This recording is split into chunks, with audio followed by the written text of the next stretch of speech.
السلام علیکم ورحمۃ اللہ وبرکاتہ۔ خبروں کے پہلے نشریے کے ساتھ میں ہوں عبید طاہر۔ پیش خدمت ہیں اس وقت کی اہم سرخیاں۔ قطر نے جنوب مشرقی ایشیائی ملکوں کی تنظیم آسیان کے ساتھ دوستی اور تعاون کے معاہدے میں شمولیت کے لیے دستخط کر دیے ہیں۔ قطر نے اقوام متحدہ کی جانب سے یمن میں عبوری فائر بندی کی مدت میں مزید 2 ماہ کی توسیع کے اعلان کا خیر مقدم کیا ہے۔ عراق میں الصدر گروپ کے رہنما نے بات چیت کی اپیلوں کو مسترد کرتے ہوئے اپنے حامیوں سے کہا ہے کہ وہ اس وقت تک مظاہرہ جاری رکھیں جب تک ان کے مطالبات پورے نہ ہو جائیں۔ اور ایران اور عالمی طاقتوں کے درمیان معاہدے میں دوبارہ روح پھونکنے کے لیے ہونے والے مذاکرات کے حوالے سے تازہ خبر یہ ہے کہ رکے ہوئے مذاکرات کو دوبارہ شروع کرنے کے لیے مذاکرات میں شامل ملکوں کے وفود ایک بار پھر ویانا پہنچ رہے ہیں۔ اور اب پیش خدمت ہے اردو ریڈیو قطر FM 107 سے آج کا پہلا مفصل نشریہ۔ بسم اللہ الرحمن الرحیم۔ قطر نے جنوب مشرقی ایشیائی ملکوں کی تنظیم آسیان کے 55ویں سیشن کے اجلاس میں شرکت کی۔ نائب وزیر اعظم و وزیر خارجہ شیخ محمد بن عبد الرحمن آل ثانی نے اجلاس میں قطری وفد کی قیادت کی۔ یہ اجلاس کمبوڈیا کے دارالحکومت پنوم پین میں منعقد ہوا، جہاں قطر نے آسیان کے ساتھ دوستی اور تعاون کے معاہدے میں شمولیت کے لیے دستخط کیے۔ آسیان کے وزرائے خارجہ کے اجلاس کی سائیڈ لائن پر نائب وزیر اعظم و وزیر خارجہ شیخ محمد بن عبد الرحمن آل ثانی نے کمبوڈیا کے وزیر اعظم جناب ہون سین کے ساتھ ملاقات کی، جس کے دوران دونوں ملکوں کے آپسی تعلقات اور ان کو فروغ دینے کے وسائل پر تبادلہ خیال کیا گیا۔ اسی طرح نائب وزیر اعظم و وزیر خارجہ نے کمبوڈیا کے نائب وزیر اعظم و وزیر برائے خارجہ امور اور بین الاقوامی تعاون جناب براک سوخون کے ساتھ ملاقات کی۔ ملاقات کے دوران دو طرفہ تعاون، افغانستان اور میانمار کے حالات اور متعدد علاقائی اور عالمی امور پر گفت و شنید کی گئی۔ نائب وزیر اعظم و وزیر خارجہ شیخ محمد بن عبد الرحمن آل ثانی اور ترکی کے وزیر خارجہ جناب مولود چاوش اوغلو نے دونوں ملکوں کے درمیان قائم تعلقات اور ان کو بالخصوص تجارت اور سرمایہ کاری کے شعبوں میں ترقی دینے کے ذرائع اور مشترکہ دلچسپی کے متعدد علاقائی اور عالمی امور پر تبادلہ خیال کیا۔ اسی طرح آسیان کے ممبر ملکوں کے وزرائے خارجہ کے اجلاس کے موقع پر نائب وزیر اعظم و وزیر خارجہ نے یونان کے وزیر خارجہ جناب نیکوس زینزیاس کے ساتھ تبادلہ خیال کیا۔ دونوں لیڈروں نے دونوں ملکوں کے آپسی تعلقات، افغانستان کی تازہ صورتحال، ایران کے ایٹمی مسئلے اور دیگر متعدد علاقائی اور بین الاقوامی مسائل پر بات چیت کی۔ وزیر برائے تربیت و تعلیم اور اعلیٰ تعلیم محترمہ بثینہ بنت علی الجبر النعیمی کے ساتھ دوحہ میں لبنان کے وزیر برائے تربیت اور اعلیٰ تعلیم جناب عباس سلیم الحلبی نے ملاقات کی، جس کے دوران دونوں ملکوں کے درمیان تربیت، تعلیم اور اعلیٰ تعلیم کے شعبوں میں تعاون کو مضبوط کرنے کے طریقوں پر غور کیا گیا۔ وزارت خارجہ کے سیکریٹری جنرل ڈاکٹر احمد بن حسن الحمادی نے ملک میں متعین کیے گئے قبرص کے نئے سفیر جناب نیکولاس مانولیس اور اسپین کے نئے سفیر جناب خاویر کارباخوسا سانچیز سے ان کی اسناد سفارت کے نسخے وصول کیے۔ جناب الحمادی نے دونوں سفیروں کی ذمہ داریوں میں کامیابی اور قطر اور ان کے ملکوں کے درمیان قائم تعلقات میں مزید ترقی کے لیے نیک خواہشات کا اظہار کیا۔ کوسوو کی صدر محترمہ فیوسا عثمانی سادریو کے ساتھ کوسوو کے لیے قطر کے غیر مقیم سفیر جناب علی بن حمد المری نے ملاقات کی۔ ملاقات کے دوران دونوں ملکوں کے باہمی تعلقات پر تبادلہ خیال کیا گیا۔ پاکستان میں قطر کے سفیر شیخ سعود بن عبد الرحمن آل ثانی نے دارالحکومت اسلام آباد میں کیو چیریٹی کے تعاون سے تعمیر کی گئی مسجد کا افتتاح کیا۔ افتتاحی تقریب میں پاکستانی حکومت کے اہلکاران، متعدد سفارتکار اور انسانی شعبے میں کام کرنے والے اداروں کے نمائندے بھی موجود تھے۔ اس موقع پر قطری سفیر نے اپنی خوشی کا اظہار کرتے ہوئے پاکستان کے تمام علاقوں میں قطر چیریٹی کے امدادی اور ترقیاتی کاموں کی تعریف کی۔ پاکستان میں قطر چیریٹی کے دفتر کے ڈائریکٹر جناب امین عبدالرحمان نے قطر کے مخیر حضرات کی تعریف کی جو پاکستان میں کیو چیریٹی کے پروجیکٹس کو سپورٹ کر رہے ہیں۔ قطر نے اقوام متحدہ کی جانب سے یمن میں عبوری فائر بندی کی مدت میں مزید 2 ماہ کی توسیع کے اعلان کا خیر مقدم کیا ہے۔ وزارت خارجہ نے ایک بیان میں اس امید کا اظہار کیا کہ اس توسیع کے ذریعے فائر بندی کے زیادہ بڑے سمجھوتے اور سیاسی عمل کو دوبارہ شروع کرنے کے لیے راہ ہموار ہوگی اور بالآخر ایک منصفانہ اور پائیدار امن بحال ہوگا جس کے سائے میں برادر یمنی عوام کی ترقی اور خوشحالی کی امنگیں پوری ہوں گی۔ بیان میں قطر کی جانب سے اقوام متحدہ کی مسلسل کوششوں کو سراہا گیا ہے جو وہ یمن میں پائیدار امن کے قیام کے لیے کر رہی ہے۔ وزارت خارجہ نے یمن کے بحران کو خلیجی پہل اور اقوام متحدہ کی متعلقہ قراردادوں کی اساس پر حل کرنے کے قطری موقف کو دہرایا۔ قطر نے افغانستان کی موجودہ صورتحال پر دیے گئے اپنے بیان میں کہا ہے کہ اس کی نظر مسلسل افغانستان کے حالات پر ہے۔ قطر نے تمام افغان فریقوں سے اپیل کی کہ وہ دوحہ میں کیے گئے معاہدے میں ملنے والی کامیابیوں کی حفاظت کریں اور اس معاہدے کی پابندی کریں۔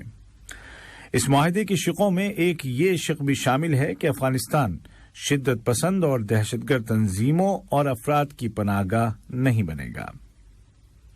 قطری بیان میں اس موقف کو دہرایا گیا ہے کہ قطر دہشت گردی کی روک تھام اور اس کی فنڈنگ کو روکنے کے لیے کی جانے والی تمام علاقائی اور عالمی کوششوں کی حمایت کرتا ہے۔ یہ خبریں آپ اردو ریڈیو قطر FM 107 سے سن رہے ہیں۔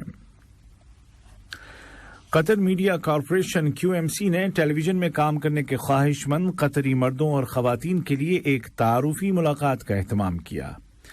اس موقع پر QMC کے CEO شیخ عبدالعزیز بن ثانی آل ثانی نے میڈیا کی اہمیت، اس کے پیغام اور کنٹینٹ اور معاشرے کی تعمیر و ترقی میں اس کے کردار پر روشنی ڈالی۔ انہوں نے کہا کہ QMC کی کوشش ہے کہ موجودہ معاشرے کی ضروریات کو دیکھتے ہوئے نئے افکار کے ذریعے میڈیا کو نئے انداز میں ڈھالا جائے اور اس میں نیا خون شامل کیا جائے۔ عراق میں الصدر گروپ کے رہنما مقتدی الصدر نے ان کے حامیوں کی جانب سے پارلیمان میں دھرنے کے آغاز سے لے کر اب تک پہلی بار تقریر کرتے ہوئے ان تمام اپیلوں کو مسترد کر دیا جن میں باہمی بات چیت کی دعوت دی جا رہی تھی۔ انہوں نے مطالبہ کیا کہ پارلیمنٹ کو تحلیل کر کے قبل از وقت انتخابات کرائے جائیں۔ جناب مقتدی الصدر نے اپنے حامیوں سے کہا کہ وہ دھرنے کو اس وقت تک جاری رکھیں جب تک ان کے مطالبات پورے نہ کر دیے جائیں۔ ایران، امریکہ اور یورپی ملکوں نے اعلان کیا ہے کہ ان کے مذاکراتی وفود ایران کے ساتھ کیے گئے ایٹمی معاہدے کو زندہ کرنے کے لیے مذاکرات کو دوبارہ شروع کرنے کے مقصد سے آسٹریا کے دارالحکومت ویانا جا رہے ہیں۔ ایران کے چیف نیگوشیٹر جناب علی باقری نے کہا کہ معاہدے کو بچانے کے حوالے سے گیند اب امریکہ کے پالے میں ہے۔ انہوں نے امریکہ سے کہا کہ وہ بقول ان کے ذرا میچورٹی دکھائے اور ذمہ داری کا مظاہرہ کرے۔ ادھر ایران کے لیے امریکہ کے خصوصی ایلچی جناب رو میلی نے کہا کہ وہ ویانا جانے کی تیاری کر رہے ہیں۔ ان کا کہنا تھا کہ انہیں کسی بڑی پیش رفت کی امید نہیں ہے، تاہم انہوں نے مزید کہا کہ واشنگٹن اچھے ارادے کے ساتھ کسی معاہدے تک پہنچنے کی کوشش کرنے کے لیے تیار ہے۔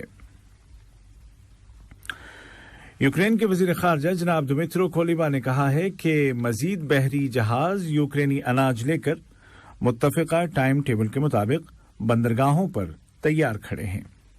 اس دوران یوکرین کے صدر جناب ولودیمیر زیلنسکی نے کہا ہے کہ ان کے ملک کا مقصد اب یہ ہے کہ اناج لے جانے والے جہازوں کے تسلسل اور برآمدات کو یقینی بنایا جائے۔ انہوں نے روس پر الزام لگایا کہ اس نے بقول ان کے گیس اور پیٹرول کی طرح اناج کی برآمدات کو روک کر بطور ہتھیار استعمال کیا ہے۔ امریکی سینٹ نے سویڈن اور فن لینڈ کی نیٹو میں شمولیت کو منظوری دے دی ہے۔ سینٹ کے 95 ممبران نے بل کے حق میں اور ایک ممبر نے اس کے خلاف ووٹ دیا۔ اس طرح اب اس طرح اب دونوں ملکوں کی نیٹو میں شمولیت کو نیٹو کے ممبر 30 ملکوں میں سے 23 کی حمایت حاصل ہو گئی ہے۔ اور اب کچھ خبریں کھیل کی دنیا سے۔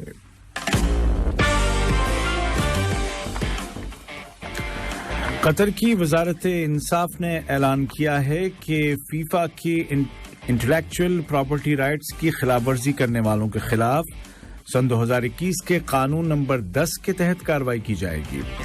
اس قانون کے تحت خلاف ورزی کرنے والوں کو 5 لاکھ ریال تک کا جرمانہ اور 1 سال تک کی سزائے قید یا دونوں میں سے کوئی ایک سزا دی جا سکتی ہے۔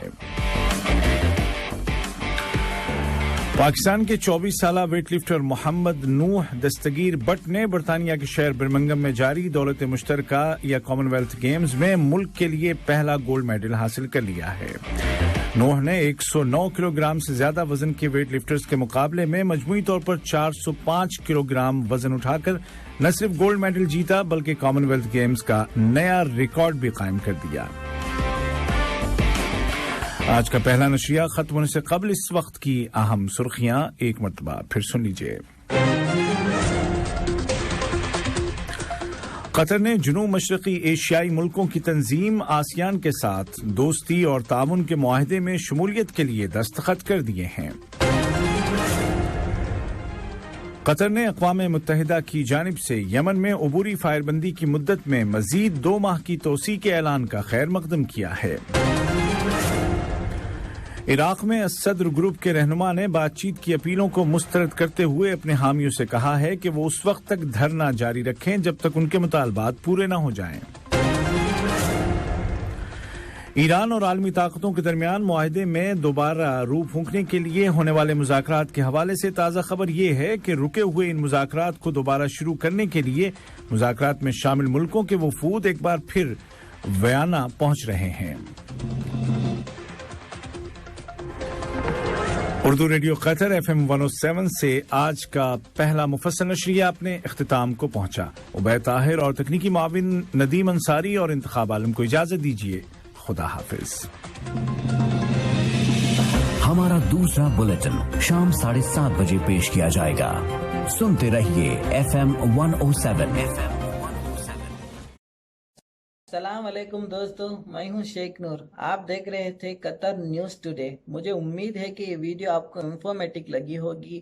اسی طرح کے ویڈیو پاتے رہنے کے لیے نور ٹائم 24/7 یوٹیوب چینل کو سبسکرائب کیجیے اور اس ویڈیو کو لائک، کمنٹ اور شیئر ضرور کیجیے۔ اگر آپ فیس بک پر دیکھ رہے ہیں تو شیخ نور پیج کو لائک کیجیے اور فالو کیجیے تاکہ میں جیسے ویڈیو اپلوڈ کروں آپ تک پہنچ جائے۔ شکریہ۔